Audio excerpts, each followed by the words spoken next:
Hello, everyone! I'm Kent the Orangutan Man here, and it's so good to see you all out there today. You know, I was out in the pool the other day because it was such a hot one out there. I actually saw somebody swimming like a dolphin, that actually got me thinking of so many cool creatures living out in the ocean. But we have, crabs, sea turtles, and so many different species of fish.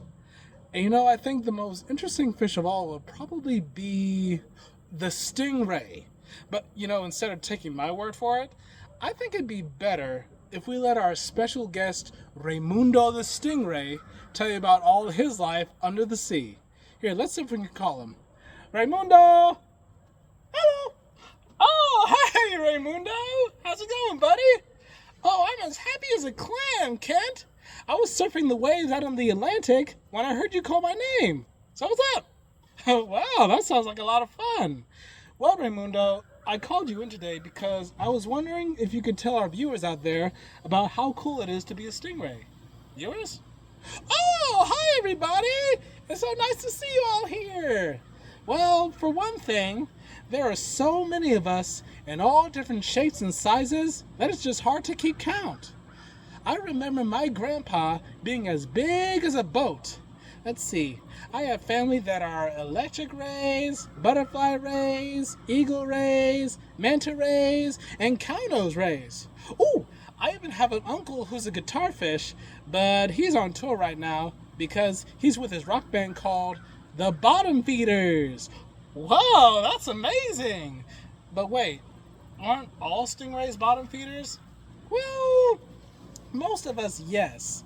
See, my manta cousins, they can catch plankton and fish eggs with their huge mouths, and they can filter them through their gills like a vacuum cleaner while they swim around. We're only called that because our mouths are underneath our bodies just like mine, see?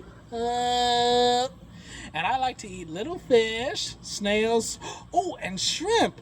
What? No way! I like eating shrimp too! I know, right? They're just so delicious! And the way for me to find them all is that I lie flat as a flounder on the ocean floor. Then I use electroreceptors that are around my nose to pick up the electric signals from the food hiding below in the sand. And then I flap my fins like a penguin to move the sand away so I can eat them all up with my small flat row of teeth. Wow, that sounds like a whole lot of work to get your food, but doesn't that hurt your back when you dive down in the sand like that? Well, actually no. We don't have any bones in our bodies. What? Really? That's right. See, our skeletons are made up of flexible cartilage. That bendy tissue stuff you find in your ears and your nose. I can be flexible like a cat, see? Oh, well, that's a good yoga right there. I know. And see, our cartilage makes us practically related to sharks. Sharks? Mm-hmm. But can't they eat you up with their big sharp teeth? Well, they can try, but I'm too smart for them hiding below in the sand. And if that doesn't work, I can always use my trusty tail to sting them away. Aha! So that's why you're called a stingray. Because of your tail? Absolutely! See, the reason why is because the tip of our tails is called a barb, which has enough venom to scare away anyone that tries to hurt us.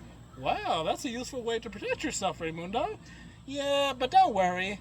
We're usually very friendly, so we don't make a lot of enemies. Oh, I get it. That's a good one, Raymundo. Thanks, Kent. Well, I gotta get going back to my reef now. I'm off to join my family on our annual migration to the Caribbean Sea. Bye, Kent. Bye, everybody. Bye, Raymundo. Have a good time, buddy. Oh, well, there you have it, everyone.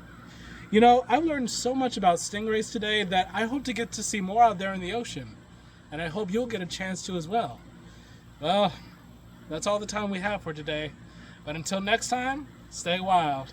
Bye, everybody.